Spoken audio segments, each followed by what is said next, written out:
From MTN News, this is Montana This Morning. Well, it's only about a month and a half until interior roads reopen in Yellowstone National Park. Just ahead, learn how some of those roads will be much easier to travel, while others require a bit of patience. I'm Joe St. George on Capitol Hill. Should Congress change the country's employment laws and mandate paid sick leave for the very first time? We look at the debate that could impact your workplace coming up.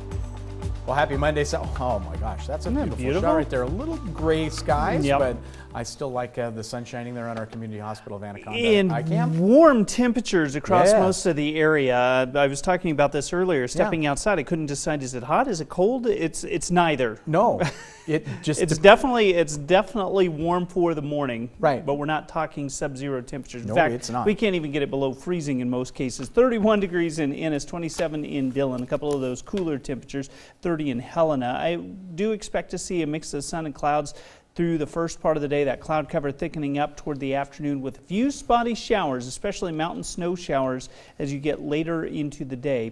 Daytime highs should be right around that 40-degree mark, but be prepared. With warmer temperatures will come the wind.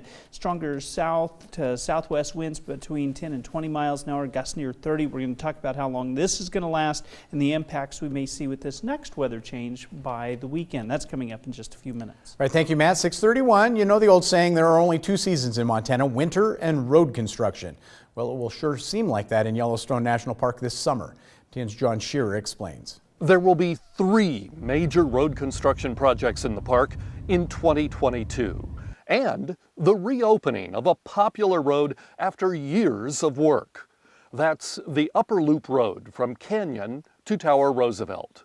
The road did not see a major upgrade in 90 years, but now this road over Dunraven Pass is scheduled to reopen on May 27th after $28 million of improvements. Down in the south end of the park, the crumbling Lewis River Bridge will be replaced starting in May. Travelers can expect up to 20-minute delays.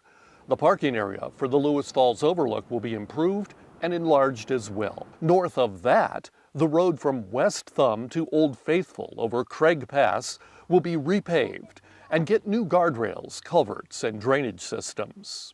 Work there will start in the fall of 2022 and will take 3 years to complete. Another project is replacing this nearly 60-year-old bridge here just east of Roosevelt Junction. The new structure is actually going to go in about 500 feet to the south of this bridge. The project will take about 3 years. Once that work begins, drivers can expect delays of up to 30 minutes year-round. All of these projects are paid for by the Great American Outdoors Act and the Legacy Restoration Fund. In Yellowstone National Park, John Shearer, MTN News. Now, the Park Service says road work in Yellowstone especially challenging because of the long winters leave only the months of April through November for construction to actually take place. Well, when you call in sick to work, do you still get paid? A lot of workers do, but not everybody has access to paid time off. But should that change? Some in Congress hope so and are pushing for the president to include it in his State of the Union address. Our Joe St. George takes a look at how the U.S. compares with other countries and why having paid leave may be more important for the next phase of the pandemic. Across the country, mask mandates are going away. Every state except Hawaii has announced plans to either eliminate them right away or do so in the near future. On January 20th, our country was averaging over 735,000 new cases. On February 20th, we were averaging just over 100,000, a sharp decline. But while those numbers, as well as the number of mandates, have gone down dramatically, another number has gone up. Take a look at how many Americans called in sick last month, around double the average from the last couple years. And while these statistics were taken when the virus was raging, it is a reminder that the pandemic is still happening, and employees will have to call in if they catch it. But what happens when someone gets sick, perhaps with COVID, and their employer doesn't offer paid time off? Some in Congress fear they'll still go to work, and that'll create an outbreak. Their solution, for the first time in American history, mandatory sick leave. Ahead of President Joe Biden's State of the Union address on Tuesday, Tuesday, a group of Democrats are pushing the policy proposal to be included and voted on sometime this year. One proposal would give every American worker at least 2 weeks of sick leave if they got COVID. Around 33.6 million Americans do not have paid sick leave, according to the Federal Bureau of Labor Statistics, and the United States is one of only 11 countries in the world without mandatory leave for health problems. The 1918 pandemic came in waves just as ours does. John M. Barry is a distinguished scholar at Tulane University. He isn't an expert on paid time off, but he is an expert on how pandemics end. He wrote The Great Influenza about the pandemic of 1918 and says 100 years ago, even after all the health restrictions were lifted, people still got sick and couldn't go to work. In fact, cities like Detroit, Kansas City, and Milwaukee saw some of their worst outbreaks after people stopped wearing masks. There will be another variant. Whether or not a paid sick leave plan can pass Congress is still very much unclear. Democrats in Congress have struggled in recent months to pass initiatives like this. In Washington, I'm Joe St. George.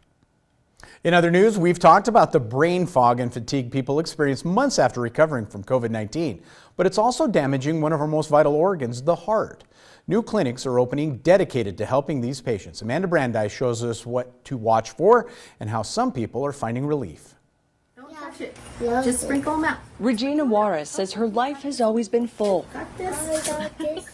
It's full of grandchildren and love. A nurse for more than 3 decades, she multitasked her way through life. Where's JD? Until I got sick, I could outdo every one of my grandchildren. And they range from age 3 to 24. I look back and I can't believe how fast it happened. She recovered from COVID nearly 2 years ago. Like a relapse, within 2 weeks, I was back to not being able to breathe again and my oxygen levels dropping low. She's among COVID-19 long haulers with lingering heart problems. Happy birthday. I can't pick them up, you know. I was really scared to even walk around outside. Was it dangerous and was it going to take my life?